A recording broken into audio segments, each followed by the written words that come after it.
What's good, my dear language learning master, and welcome to Natural Languages and to a new episode of the Language Input Podcast. And in today's interview, I'm going to talk with Judith, and she's American, but she's going to tell us about her experience living and teaching English in France. And she's also going to share wonderful experiences of the difference it made in some of their students, the switch from the traditional grammar approach to the comprehensible input and storytelling ideas. It's just unbelievable what she's going to talk about. And yeah, so with that being said, I really hope you enjoy it as much as I did. And yeah, let's get right into it.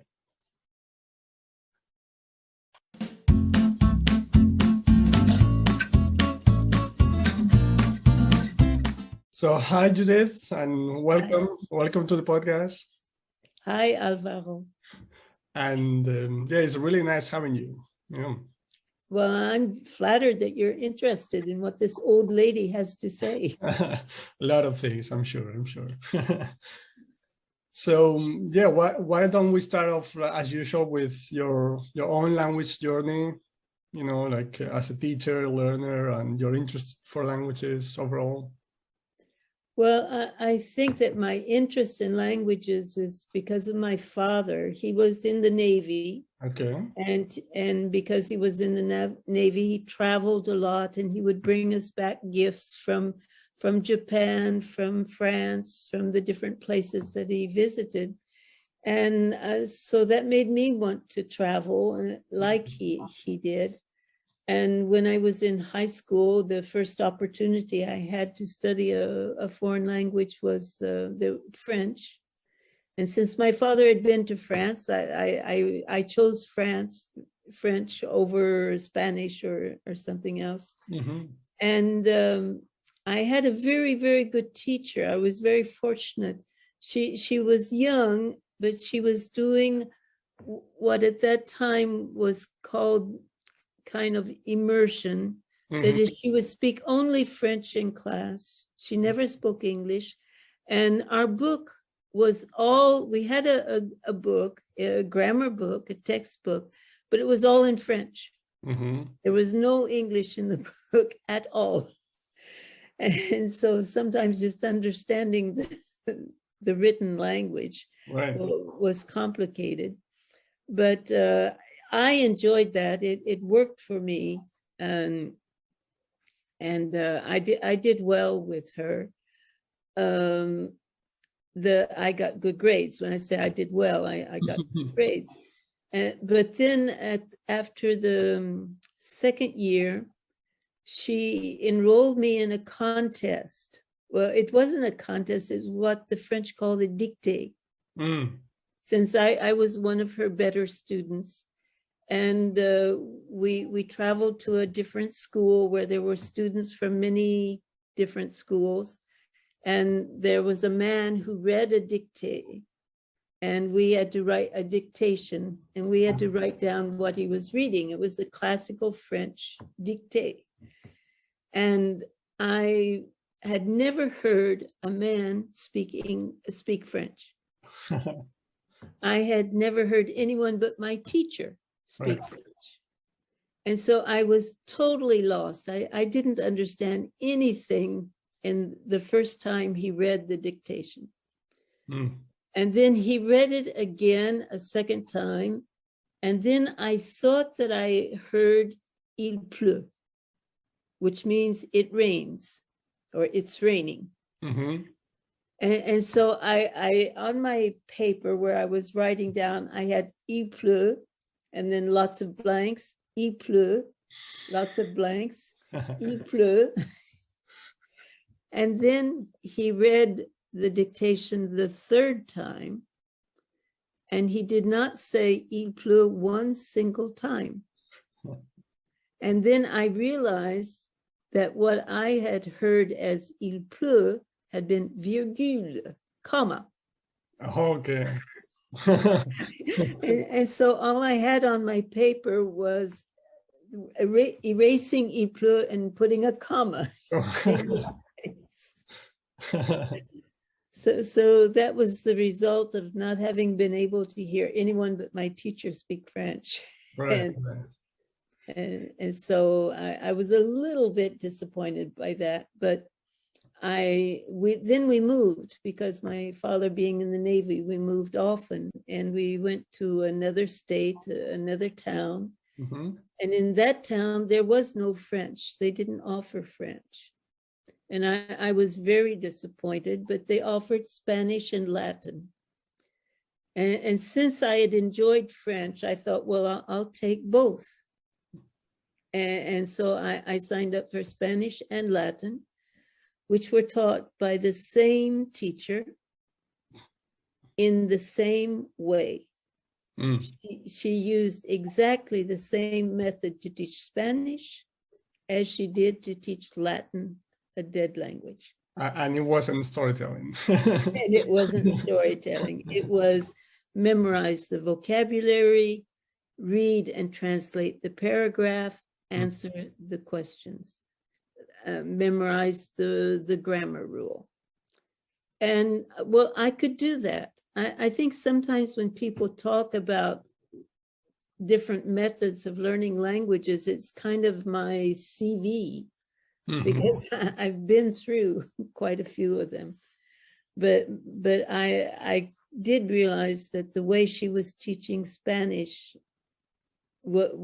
I wasn't getting as much out of it as I had from my French lessons. And then I found out that there was a French woman living in town, and she agreed to give me private lessons. And I could go to her once a week, and all we did actually was just chat in French.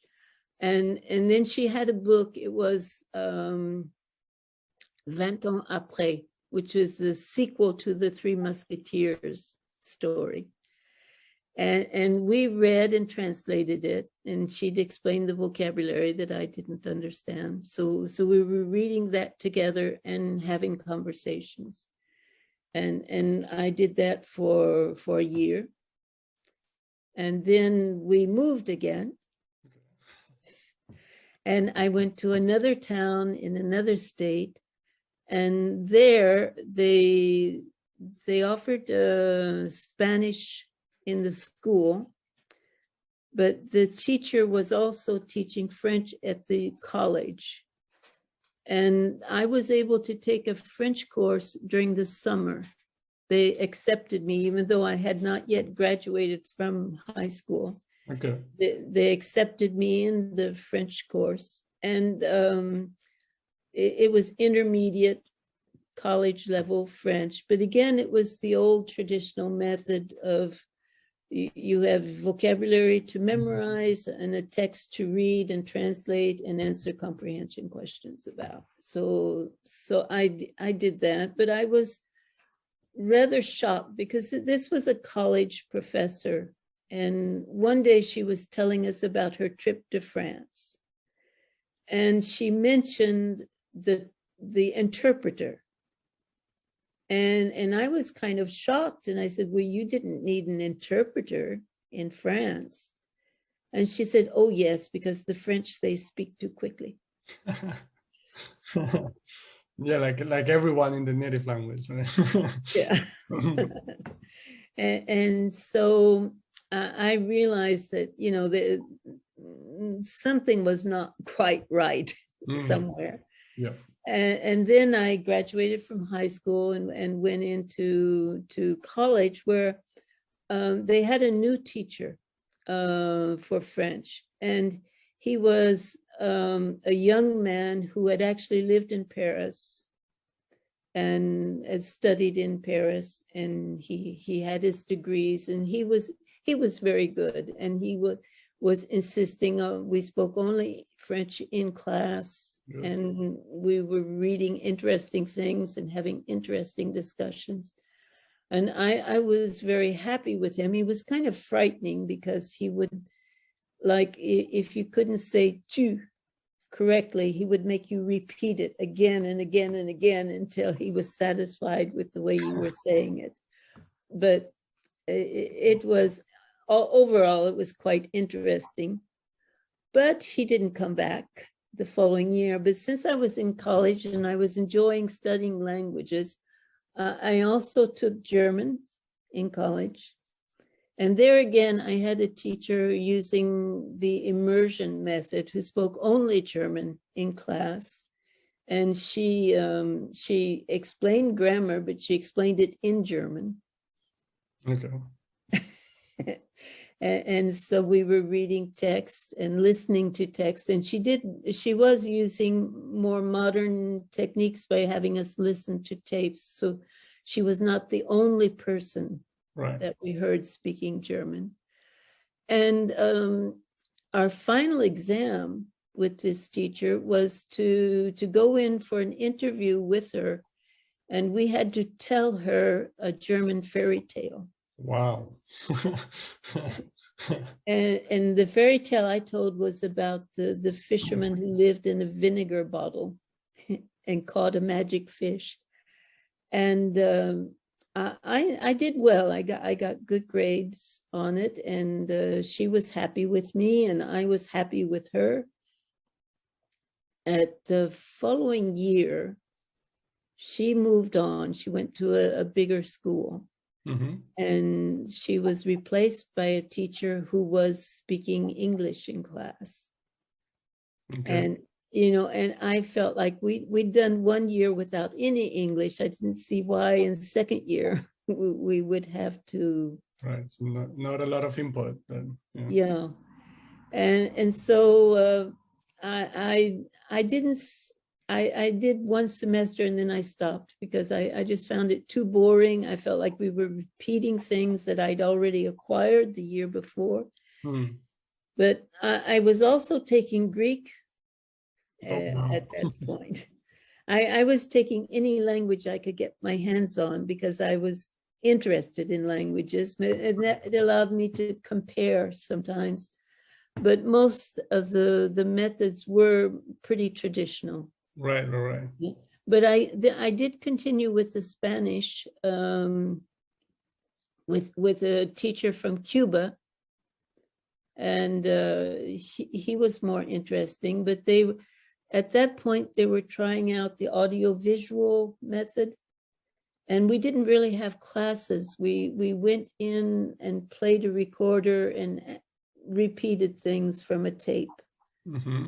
And so I continued, but I didn't really enjoy it. And I preferred talking to a person rather than a tape recorder. Yeah. But it was an experience. They were trying new things, and at least they were trying new things. That was good. Yeah, that's a lot of times that's the problem. Like I always talk about it, like it's not, for the most part, it's not the teacher's fault. Like it's just that the traditional approach is so dominant that it just, there's just no alternative, right? Or you don't know. A lot of people don't realize there is an alternative. Exactly. And they try things because they like deep down they feel like there's something wrong with it, probably, but they just, Well, then I finished college. I had a major in French, and I decided to join the Peace Corps. And because I spoke French, they were sending me to a French-speaking country. Okay. But our training for the Peace Corps was very interesting because we spent 3 months training. And the first month was 8 hours a day of language lessons. Wow. 8 hours a day of French. Intensive. Yeah. And so they began by interviewing us to figure out our what level we had, because there were some people who had very little French, other people had more, and there were a few people who had actually lived in France. So, and they put us in small groups.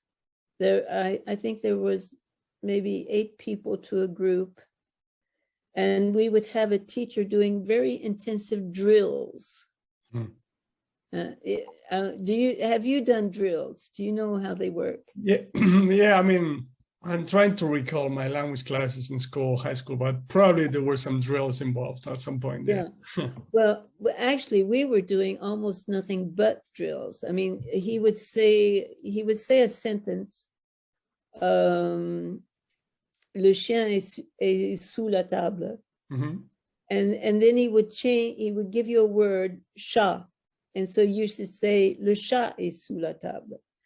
And so he would change something in the sentence and you had to produce another sentence, right, using the word that he'd given you. So, but we were doing that at high speed, 8 hours a day. Wow. But that it was interesting, and these were native speakers. The teachers were actually from Cameroon, the country that I was going to go to.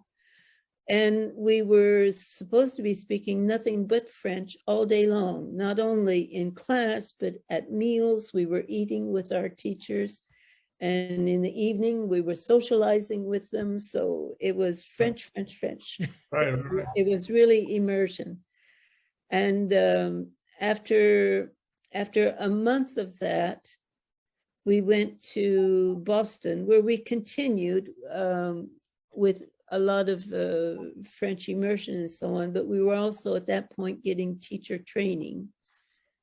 And so the second month was teaching us how to teach. Yeah. And it was with a book, and because we were going to be going into small African villages where we may not even have electricity, we had a cloth that we could put up on the board and figures that, like little paper dolls that we could put up and make stories. Actually, it was a form of storytelling. Yeah. The book was stories about a boy and a girl and in a small African village speaking English, because we were going to be teaching English to native French speakers. And so we worked on that and learned about the phonetic alphabet, but we also were learning about the history and culture of Cameroon. And the third month, they sent us to Canada, to Quebec, to the province of Quebec. And we were put in small villages where nobody spoke English. And we were there, it was twofold. For one thing, we were having the experience of living in a completely French-speaking environment. Correct. And on the other hand, we were to be teaching English in the summer school, because this was in August.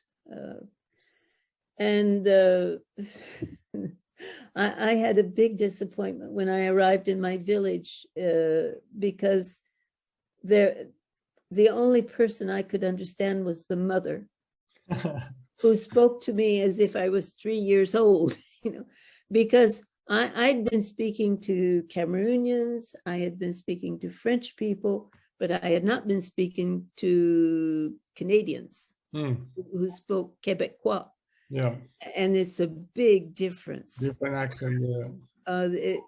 And I was totally lost, I could not understand the young people my age when they spoke to me. I couldn't get any kind of a conversation with them because they were incomprehensible. The mother made the effort of speaking slowly, and and she treated me as if I was 3 months old, and that's which was so, yeah. And so that was a kind of a disappointment. And when I went to teach, I had heard all the half of the people in this village, their name was Lavaik. When I asked them what their name was, it was Lavaik. And so the day that I went to teach, I had to call roll. And what the roll said was l'évêque. And so I realized that, they were pronouncing Lavaik, what was written as l'évêque. Okay. Which, I mean, that illustrates how difficult it was to understand this completely different accent. Mm. And so I spent a month there, and then we went to Cameroon. And actually in Cameroon, I found that I could understand people much better than I could in Canada. But also it took some adapting to actually be in a completely French-speaking environment. Yeah. And so that's kind of my language journey. And what I've realized since then is that I've lost the Spanish that I learned with a very traditional method. Correct. I really can't say that I speak Spanish. I catch a few words here and there, but I can't have a conversation in Spanish. Mm-hmm. I've got a little bit more German, but not much. I've got a lot of French. Yeah, I mean, you live in France now, so that helps. Yeah. Yeah. Yeah. But that's kind of my experience of at my time, because I'm an old lady. So at my time, there wasn't much choice about what method you could use. Right. Yeah, that's the beauty of the internet, among other things. That, Yes. you know, when I started my journey into teaching, because of the internet, I came across the ideas of Stephen Krashen, and I read his books, and it's just so much easier to just get in contact with. And I came across your conference in Ajan, of course, and I signed up for it because. So it just it's a game changer, actually. Yes. Yeah. Well, that's I have to tell you how I met Stephen Krashen. Yeah. Was let's see. I was teaching in a French lycée, and I had been able to organize an exchange with an American school. Okay. Where our students went there for 2 weeks, and then the Americans came to us for 2 weeks.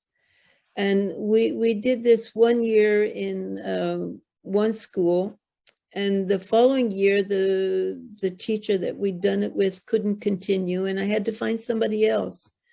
And a friend of mine in the States just started calling up every school in the area. And she finally found a man who taught French who was interested in the exchange. And so we worked it out with him. And I didn't go to him, another teacher did. And when the students came back, I asked them about what they'd seen in the States and how did this teacher teach French, because they sat in on his classes. And they said, well, he doesn't teach. He just talks with the students. He just chats with them about what they did on the weekend and so on. And I thought that was rather surprising. Yeah. And then this teacher came with his students to our school. And one of his students came into my advanced English class. And these were very good students. They were very serious students, and they were students who had actually chosen to do extra English because they liked it. And they were going to have an oral interview instead of a written exam, as the way most French students did. Mm-hmm. And so these were my star pupils. And this boy, American boy, came into the class, and I said, well, just chat, just get to know each other. And so they started asking each other questions and so on. And I had expected the conversation to be in English because I knew my students wanted to speak English. And it wasn't, it was in French. And for a good part of an hour, this American boy carried on a conversation with my star students in French. French, uh-huh. And so I was very impressed by his level and his ability to have a conversation like that and to explain, they were asking about what they did and what they liked and so on. And he was able to answer their questions and explain things. Right. And so later I saw his teacher and I said, well, he's really, really good, this boy that came into my class. And I said, he must be a brilliant student. Well, first I asked, how long has he been studying French? And the teacher said, well, this is his second year. Mm. And my students had at least 6 years of English. Mm-hmm. And so I said, well, he's brilliant, he must be a star student. And the teacher said, well, actually, he's failing everything but French. So interesting. And so then I said, how do you teach? Wow.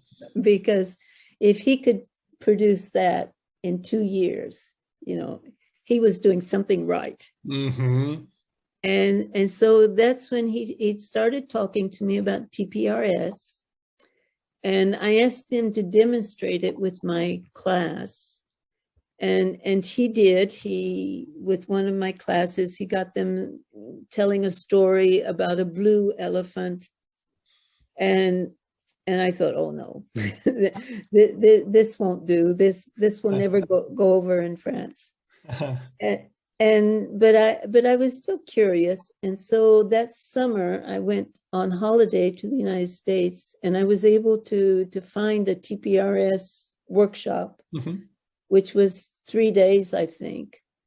And the lady doing the workshop was teaching Swedish. Mm-hmm.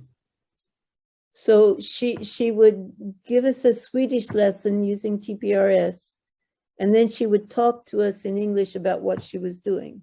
And then she'd give us a little bit more lesson and then discuss it and so on and explain and told us about crashing and so on. And at the end of 3 days, she gave us, well, let's see, what did she do? She told us a story in Swedish. It was completely different from everything else we heard. It was a brand new story.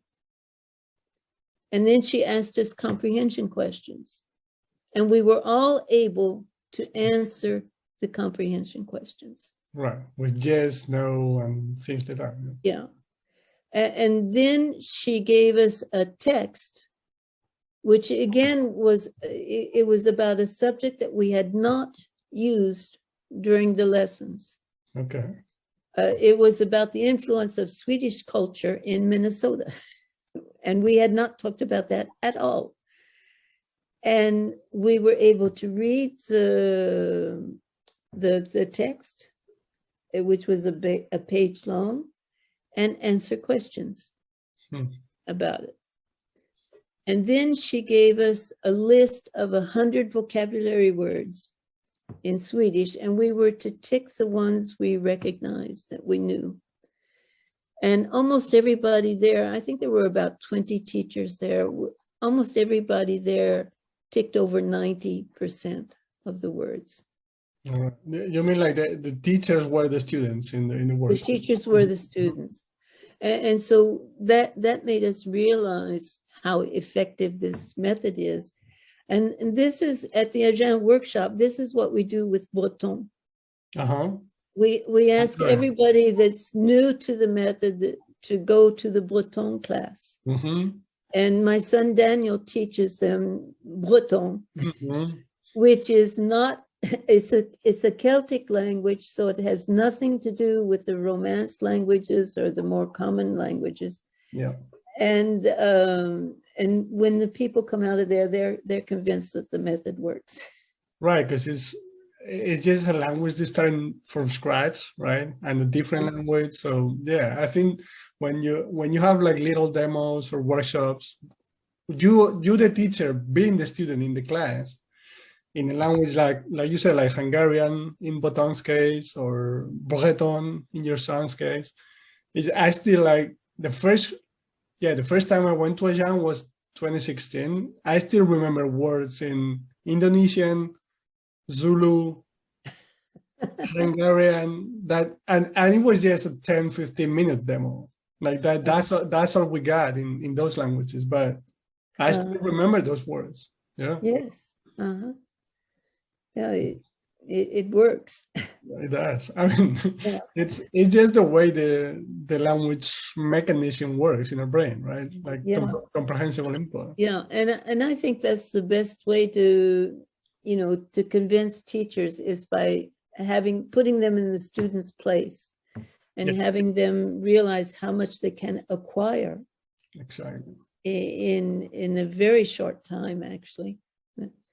So that convinced me that TPRS worked, but there was a big question about how was I going to adapt this to my own teaching situation in France, where stories about blue elephants were not very popular. And but I also at that point there was you're too young to know about this, but there was what we called the More TPRS listserv, and it had over 1,000 teachers all around the world, but mostly in the United States, who were constantly posting questions, answering questions, coming up with problems, and people would try to solve their problems. And this was, I was on there every day listening and reading, and reading because it at that time we didn't have as much video. So blogging, it was a listserv. And I met people there. I was able to recognize names that came up often and so on. And Blaine Ray was posting on there, and Karen Rowan was posting on there, and Susie Gross was posting on there. And so I came to know the names of people who were important and who were doing interesting things.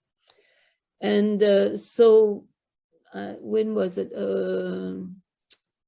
I think it was 2009. I was able to go back to the States, and that time I went to National TPRS.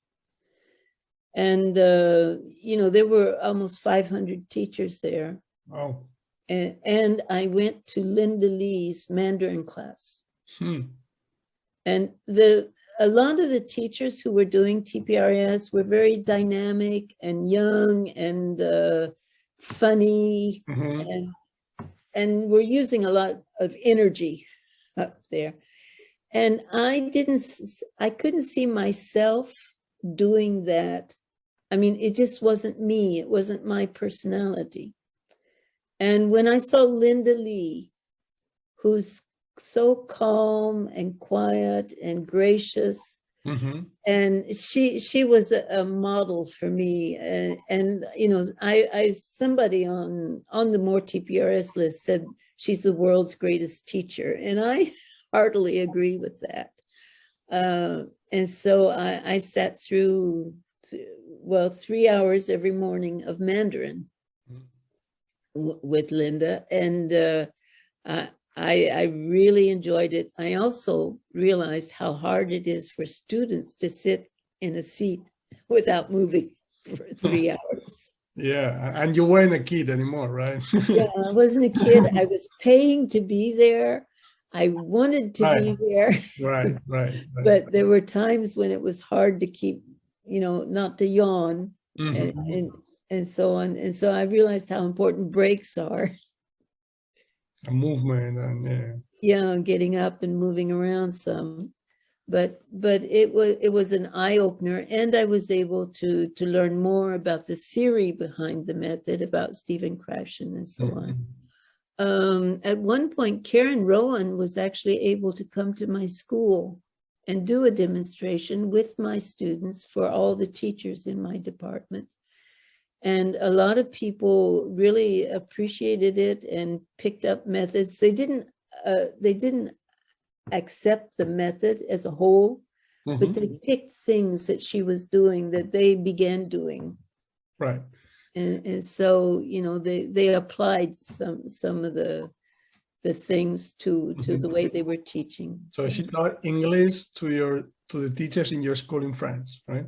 No, she used one of my students, not one of my one of my classes. I had a class of very weak students, and she worked with them, teaching them English.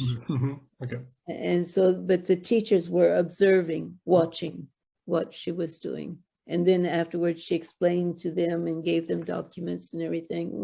We were very, very fortunate. And Karen, as usual, was very gracious and generous to come and do that for us, to help us know more about TPRs.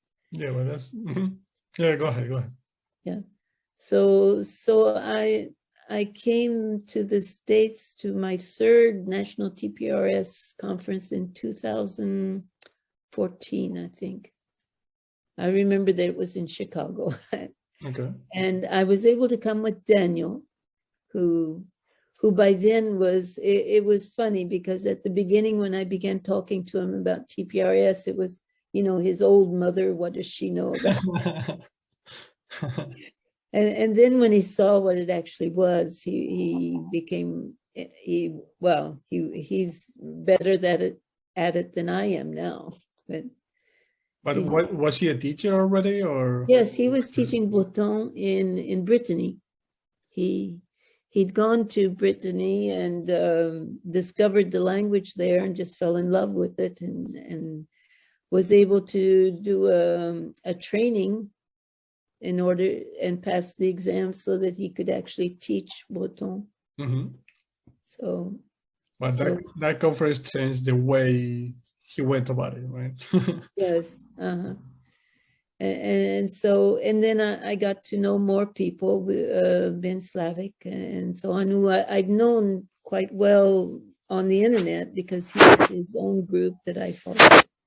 And I want to give credit to Ben Slavic because when I was trying to figure out how to adapt TPRS to my own personal situation and the students I had in France, which is a very different situation from an American high school.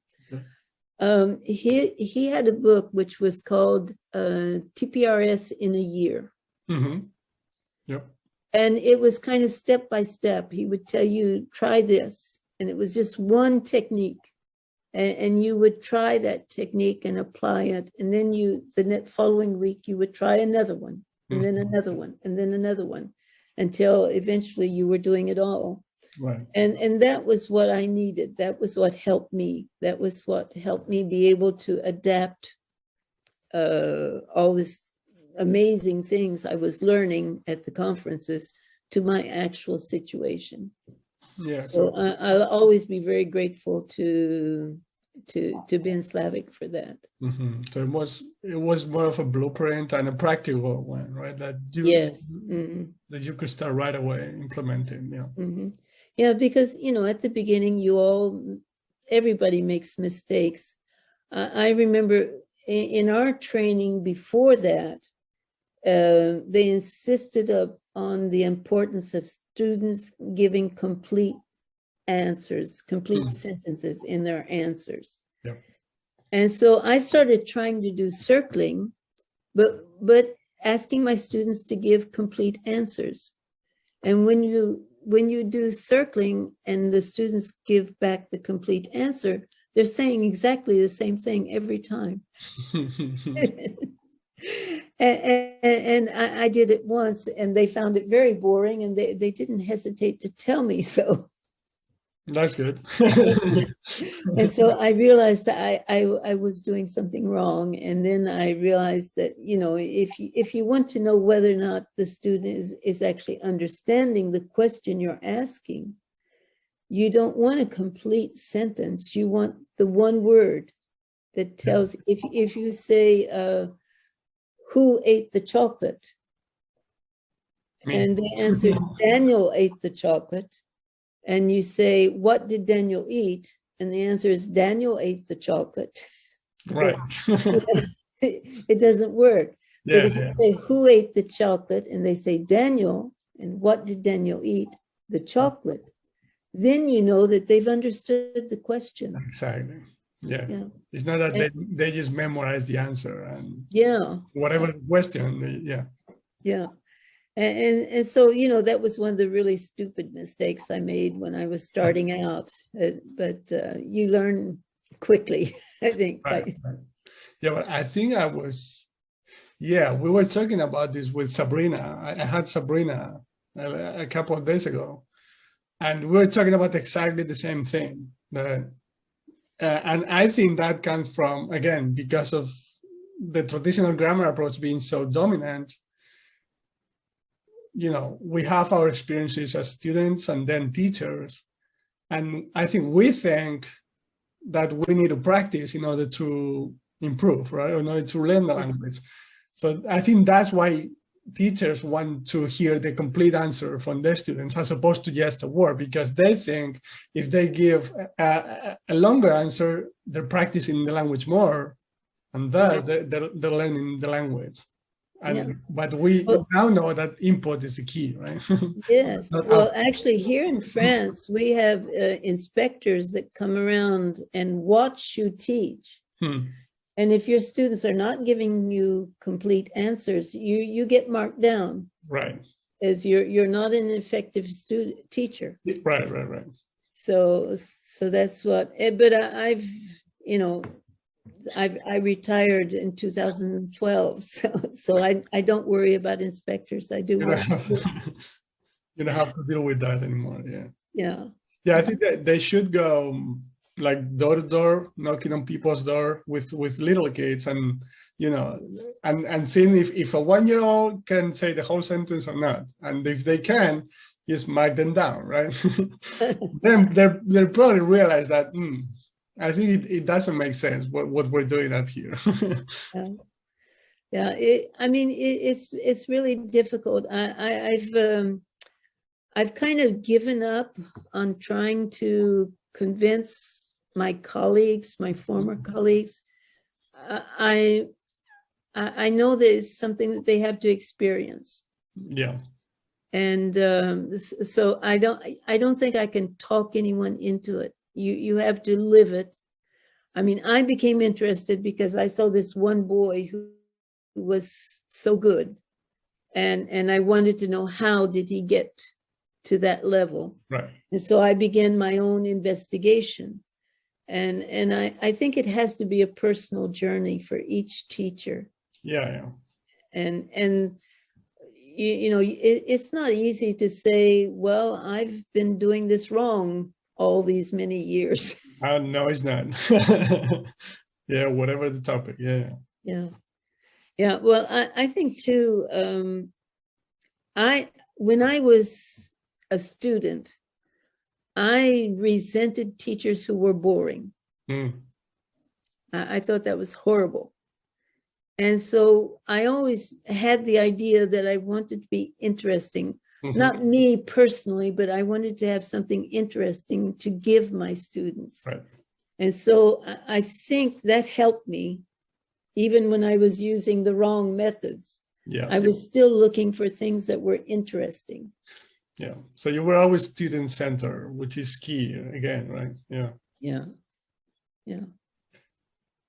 And that's, now, since I'm much freer, I try to find things that will interest my students, and we start from there. And I've found that, there's material that you might think would be too difficult, but if the students are interested, they'll accept it, even though it is a little bit more difficulty. Yeah, they'll accept little uncertainty, right? Yeah. Whereas if it's boring, they just switch off, even if it's very easy. Yeah, right. So they're not getting any input at all if they switched off. Exactly. But if you're talking about topics they're interested in as teenagers or whatever their age, it's just natural for them to be interested in what you have to say, whatever the language you're using. That's the beauty of it, actually, because they're so interested in content, in the message, that they even forget that they're listening to a different language. Exactly. That's, I mean, that's one of the advantages of teaching English is that we've got Hollywood working for us, Right. producing all kinds of fantastic films. And you know, you can always find a film that will interest students, even though, you know, they may be very different, have very different interests, but you know, you can always find something. Right, right. Yeah, and nowadays with the internet era and social media, they're probably interested in some influencer from America, I'm sure. So that's gonna work. Yeah. Yeah, exactly. Well, and that was, you know, when I was in the French education system, one of the things I had to do was interview students for the baccalaureate, the students who were taking an oral exam. Okay. And I would be the examiner. Mm-hmm. And they would come into a room with me, and, you know, I would have a conversation about them. Normally they would have prepared different texts, and I'd select one of the texts that they had prepared, and they'd talk to me about it.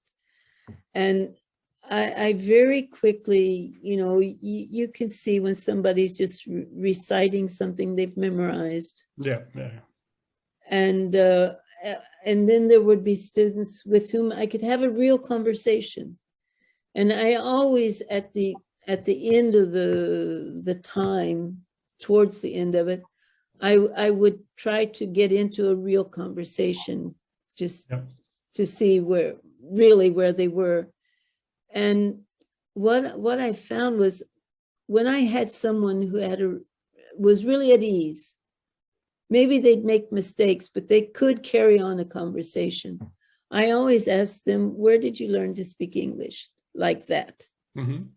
And it was always through some passion they had. It was music, it was films, it was friends. It was something that they enjoyed and were on the internet looking for, and so on. So I said, we're not doing things right in school. Yeah. And I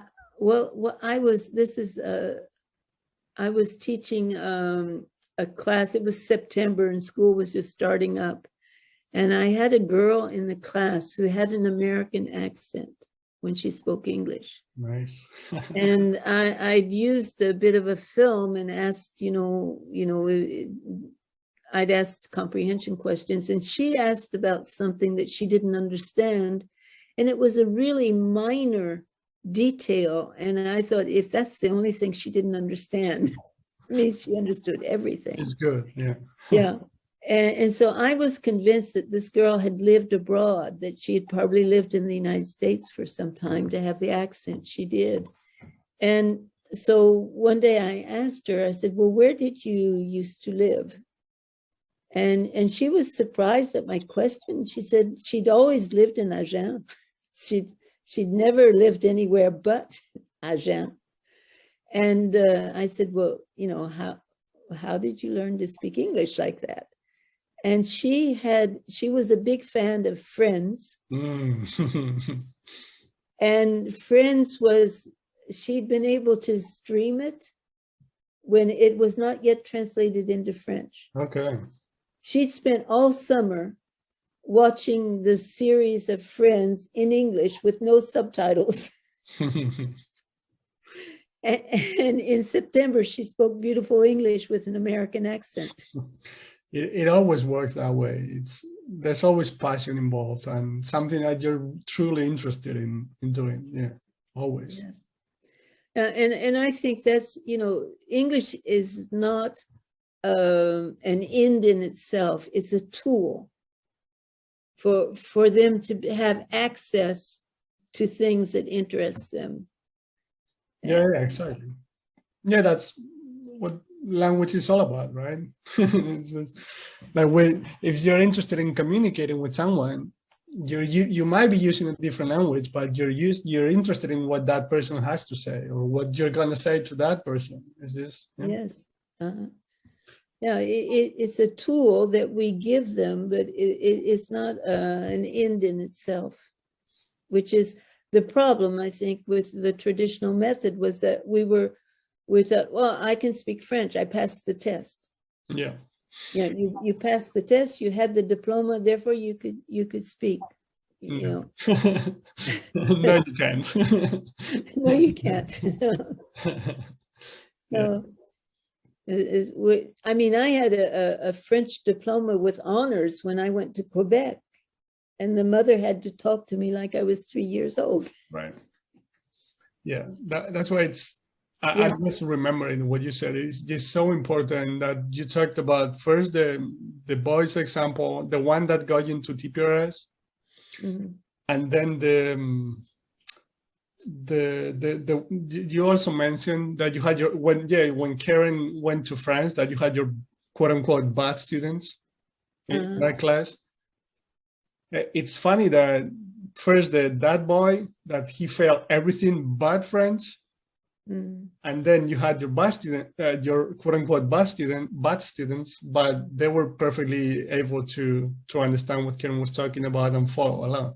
Yes. So I find it so important because, I mean, first of all, I'm not a big fan, obviously, of the way, not just languages, but anything, things are taught in school in the formal way, memorizing and so on. Yeah. Because I think some kids are better at it, some kids are worse at it, but even the ones who are good at it, I don't think it helped them a lot, because that's just not the way you learn things. You truly learn things because I mean, that's why I think Krashen's distinction between acquisition and learning is so important, because that's why this teacher who was teaching Spanish and Latin with exactly the same method, that was learning, that it wasn't acquisition. Exactly. Yeah. And the other teacher, well, the first teacher I had in French and the first teacher I had in German, who were speaking the language all the time. Exactly. I mean, it wasn't TPRs, it wasn't, but it was comprehensible input. They were trying to be comprehensible. Exactly. And So to finish my thought, I was thinking that I don't think it helps even those students who are good at traditional study, but it is so important that for those who struggle with the traditional way, like, we all have the ability to acquire language. It worked for every single one of us when we were kids. So even the quote unquote bad students were able to pick up English. That boy who was failing absolutely everything did wonderful in French because of the way it was taught. And I'm sure, I mean, I don't know if you followed his journey, but he probably went on to doing something related to French later on because of how much he enjoyed it and how much he learned, how much he actually acquired the language, excuse me. Yeah.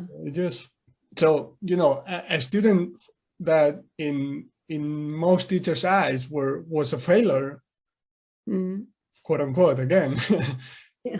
He probably went on to just having a successful career, or whatever you want to call it, something related to French, because of how much he enjoyed it and how much it worked with him. Because I'm still in touch with his teacher. I'll have to ask him what happened to that boy, because it's true that if he was able to communicate in French, that would give him a big advantage over most Americans. Exactly.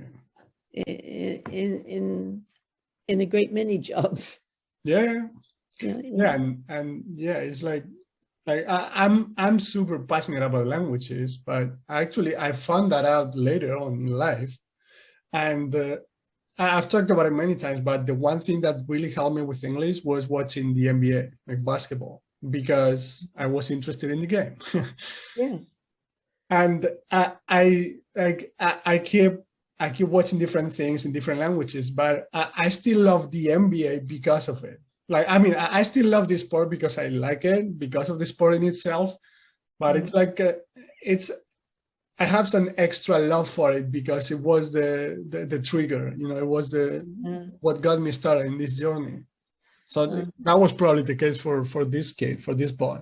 Yes. And even more so for a kid that, you know, fails in any other subject, that he was probably told many times that he was a failure or similar horrible things that we adults say. But because of that one teacher, that one French teacher, he probably was super happy about it. He used that in his professional life, and yeah, I'm just sure. Well, he was able to travel to France and communicate with French people and enjoy himself and make friends. He made friends here because he was able to communicate. Exactly. Mm-hmm. Yeah. I love that part because, yeah, again, we're talking about languages here, but I'm sure it works for other subjects, like, you know, teachers who think outside of the box and do it differently. And, you know, it might just be one kid in their class, but that one kid who was failing at everything else because of that teacher who decided to do it a different way, and he actually enjoyed it. He was interested in the topic, history or whatever it is. And that was the spark for his interest, and he was happy to do that, and it changed his life. Yeah. Yes, is that powerful in my eyes. And that it can also, it reminds me of another student I had. It was a boy who was very, very weak in English, and he had been failing English for several years.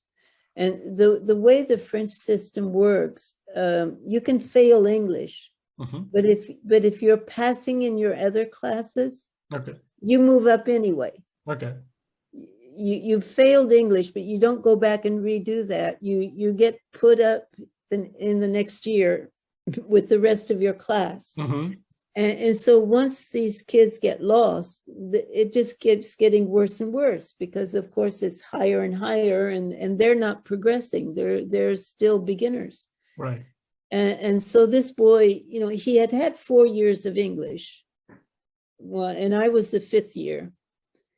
But he was a nice boy, and I tried to make things interesting, and he did get interested. And I could see he was making efforts. And I remember once I gave him a test back, and I felt bad because he had a very low mark. And at this time, I was still doing what I was doing before TPRs. And so I gave it to him, and he had a big smile. And I said, well, you know, that's not a good mark. And he said, well, it's the best I've ever had. And so he kept on making efforts, and I was encouraging him, and little by little he progressed. And at the end of the year, he actually was getting passing grades in English. And I was very happy for him. And his mother was, I mean, she went out of her way to thank me, because he'd never had a passing grade in English before. And the following year, I had wanted to follow him and have him again, but I wasn't able to with the teachers' timetables and so on. So he had a different teacher. And I saw him in the halls, and I said, well, how are you doing? And he said, he was back where he started. The progress he had made with me had not been enough to keep him up there.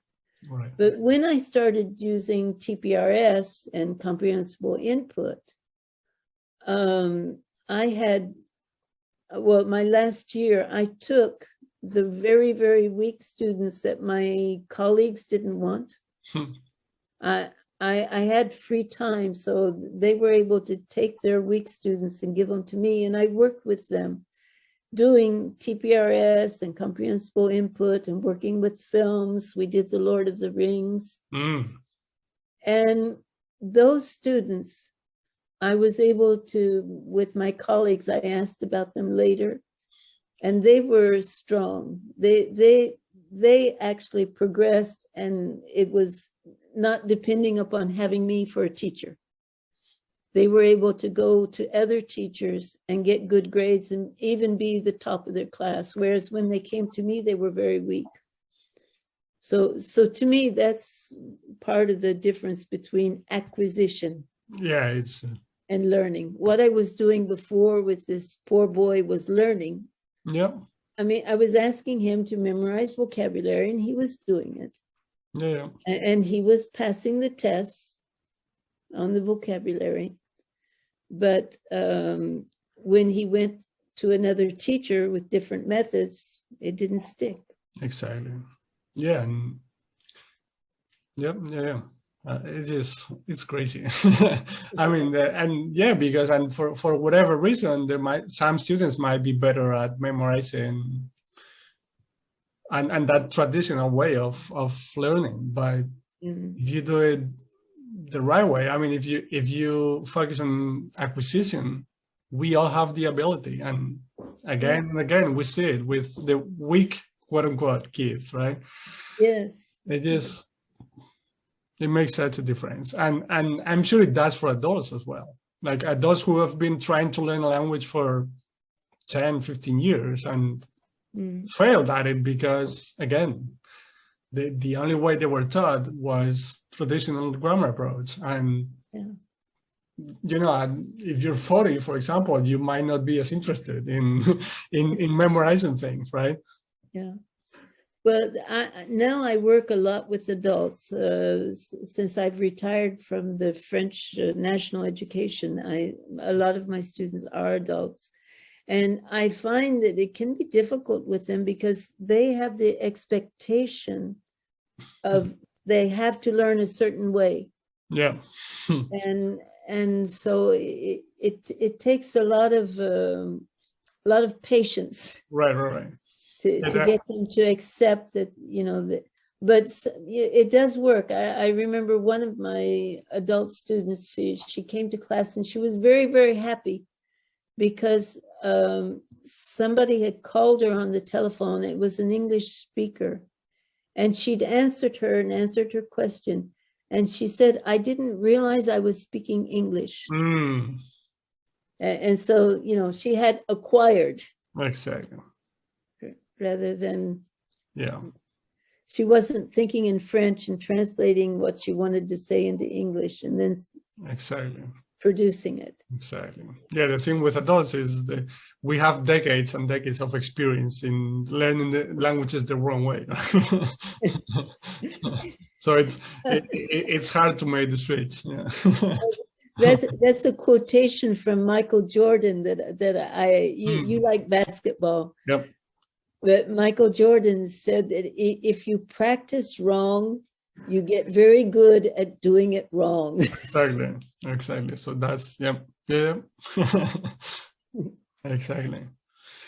So, and how about your journey as a student yourself now? Are you still learning new languages or? I listen to, here on my telephone, you know, I have books that I listen to while I walk the dog. And I have a German novel but actually it's a book that I use in English with my students, Holes, and I have it in German, so I listen to it and I can understand it, and so that's what I do to keep it up. Right. And when I traveled to Germany, what was it, maybe 3 years ago now. And I could understand a lot. I wasn't very good at speaking. Yeah, that's the way it works.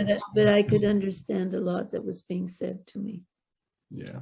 Yes, when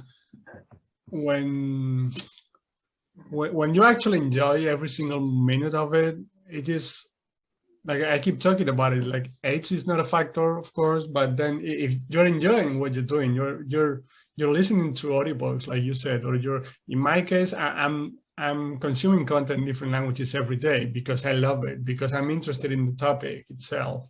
So I'm listening to a podcast about philosophy because I'm interested in philosophy. So, but I use a different language, so it helps me. Of course, you need to find your level, right? Because it needs to be comprehensible. But it just, doing the things you would normally do in your own native language, but in a different language. Yes, exactly. It's game changing because Mhm. it doesn't feel like learning. That's the way I like to put it. Yeah. And I think the fact that now young people have so much available to them, they can go to Netflix and Right. watch a film that they like in any language they want. Yeah, that's a bless. Yeah. And that's something I try to do because I do a lot of tutoring with students who are in difficulty, and I use films because once they get the idea that they can watch a film in English, then the battle is won. Right. Because they're gonna do it because they want to do it. Yeah. Because I usually give them a choice of several films so that they choose one that they're interested in. And if I see that it's not what they thought it was, or they're not interested, we change. No, it's a different thing. Yeah. Well, but yeah. I mean, it sounds so common sense to me right now, but I don't know. Anyway, yeah. All right. So yeah, any other thing that you have in mind about your journey or any? Yeah, I always like to ask about like as a student yourself, do you have how to put it into words? Like, do you use any unconventional source of comprehensible input? Like, let me give you an example. Like, for example, in my classes, I'm using board games a lot recently because first of all, they're fun and it helps you focus on the message because you're interested in playing the game and winning and so on. But they also have the visual component that you're moving things around, and so it's easier to understand what you're talking about, or just like cooking videos, or like things like that, cooking videos that there's someone explaining what they're doing, and you get to see how they chop the onions or whatever they're doing, right? Yeah, that's a good idea. I like that idea. So cooking videos. For you, it's audiobooks. Yeah. For my own audiobooks, I get too busy. I wish I had more time to spend on the German than I do. But that's a good idea. I listen to fairy tales on, and I've listened a lot to Katrin Scheckman. Yeah. I listen to her German lessons too, which they're very good, and she's fun. I with her drawings and everything. Right. Yeah, I think I've watched all of her videos as well, like all of them. Yeah. But I did want to say something about Agen, which where the conference will be from the 25th of July to the 31st of July. That is, starts on Monday and it ends on Saturday, as always. And it will be it's the same lycée as before. Yep. And we have the mayor, but this year we're doing something new with the German. Okay. It's still in the planning stage, but we're going to have a group of French students who want to learn German in order to go to Germany, because there's an exchange with a German city. Okay. And hopefully there will be some German students coming to learn French. Awesome. And so we're working on developing that. It'll be part of the conference, but it will start the week before the conference and continue during the conference. So if someone's interested, is it only for teachers, or if you're or like, let's say there's someone who's interested in learning a language, and there's going to be like a language lab for French or German, like you said. Can you sign up for the conference? Oh, yes. We usually have local people signing up. We've started to have, there's one woman that's been twice who comes from Paris. Okay. For the English class. Oh, perfect. And, it's open to everyone. I really would encourage the teachers to bring students if they have students that are interested. Right. Yeah. I'll leave the links to I mean, all the links that you have about the conference or your Facebook page, whatever you want me to link to, I'll leave it in the Okay. section. Yeah. We're in the process of developing a new website. Okay. But again, I've been very, very busy and haven't done as much on it as I wanted to, but it is set up that people can register and there's information about the conference on there. Yeah, like I'm hoping to put a lot more on that website. Okay. My own personal interest is in the listening aspect. I think comprehensible input you get from reading and listening. Mm-hmm. And I find that aside from the teacher, carrying on a conversation with the students in class and getting students to listen to films, how do we help people understand what they're hearing? Because I find that's the big problem. Yeah, like how do you adjust to, like, how do you use gestures or pictures or to help them understand what you're talking about? Yeah. And I've developed something which I call very narrow listening, mm-hmm. with the benediction of Stephen Krashen. That is and so I do it because actually what it does is get students to listen to the same phrases several times. Mm-hmm. They're trying to identify one word that they know already, that they have already acquired. Okay. But while they're focused on that, they're hearing the rest of it again and again and again. Okay. And it helps them. I've seen them, even the students say it's magic when they've done this exercise a few times. They really start hearing the language. So on a practical level, do you take a story and then break it down into little pieces, or how is it? Well, I use a scene from a film. Okay. And I give them the script with blanks. But the blanks are words that I'm certain they have already acquired. Okay. They're words that I think they can hear and identify. And then I have them listen several times, and as they listen, they try to fill in the blanks. Okay. So they're focused on the blanks, but they're hearing it all, and they're hearing it at a natural, ordinary level, because it's from a film. It's not going slow so that they can understand. And this helps them really get the language in their ears. Mm-hmm. And they listen to that clip several times. Yeah. Okay. Mm-hmm. And, the first time they listen, they don't understand hardly anything. They say it's blah, blah, blah, blah, blah. Yeah. But at the end, when they listen to it the last time, they understand it, and that helps them the next time, because they're going to adapt to hearing the actual language spoken by native speakers at a normal pace. Yeah. So they won't say, like my French professor said, that the French speak too quickly. Yeah. Yeah, so that way they're not only they're not only listening to you as a teacher, but other resources and other people talk. Yeah.